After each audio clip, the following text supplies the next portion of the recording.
pats procesas keičiasi tik tuo, kad mažesnė rotacija, ypač mažesnių gynėjų tarpe, ir jie gauna, sakysim, tą didesnį krūvį jau daugiau būna aikštelė.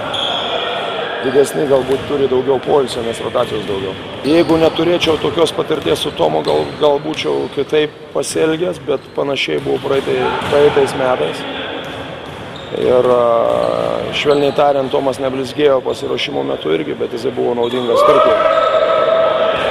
Jisai gali kai kurios dalykus, ko kiti žaidėjai, tie, su kuriais atsisveikinom, pavyzdžiui, negali. Tik visa bėda, kad jisai nedemonstruoja. Kol kas. Kame tai yra problema? Ar fizinis pasiruošimas, ar kažkas kita?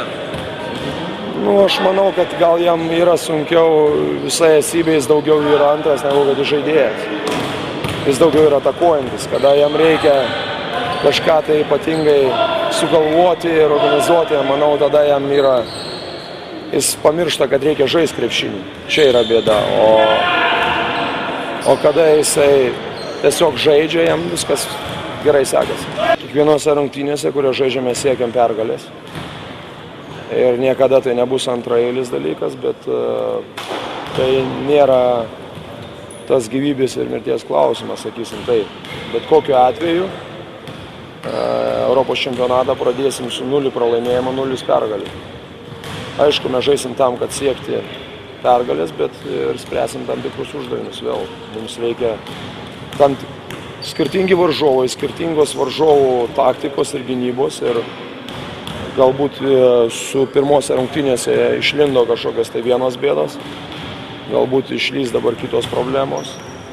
Mes kažką tai pasimokėm, mums reikia kažką tai pamatyti, galbūt kitokius derinius ir kitokius penketus, ar kitokias žaidėjų kombinacijas, sakysim, tokias gynybos sistemas. Taip, kad vėl nebus pagrindinis akcentas, bet mes visada žaidžiam, kad laimėtų. Netekus Jono Mačiulio, tai aiškiai, ryškiai matosi, kad tokių tvirtų trečių Simas Jasaitis ir mes bandom užkaišioti. Mindaugas Lukauskis kažkiek tai, bet jie truputį kitokio ampluo nėra.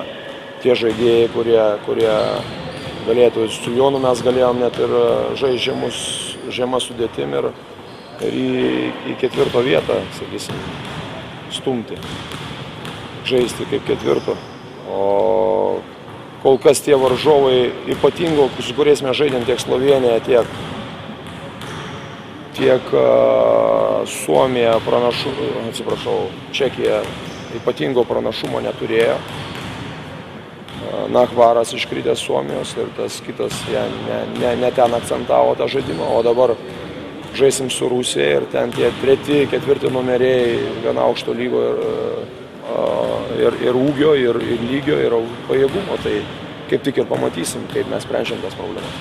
Jonas gerai sužaidė, jeigu jis toliau taip. Aš nuo pat pradžių sakiau, kad jo šansai yra geri, bet aš jo mažiau pažinojau, dabar daugiau pažįstu. Aš matau, ką jisai gali ir taip toliau. Viskas tvarkoja, viskas gerai dirba ir palaukit, sužaisim dar keletą rungtynių. Dėl to spaudimo, žinote, aš vis tiek elgsiuos taip, kaip man atrodo geriau. O ne todėl, kad aš norėsiu, kai aš nedarysiu blogiau, kad būtų blogiau. O aš elgsiuos taip, kaip man atrodo teisingiausia.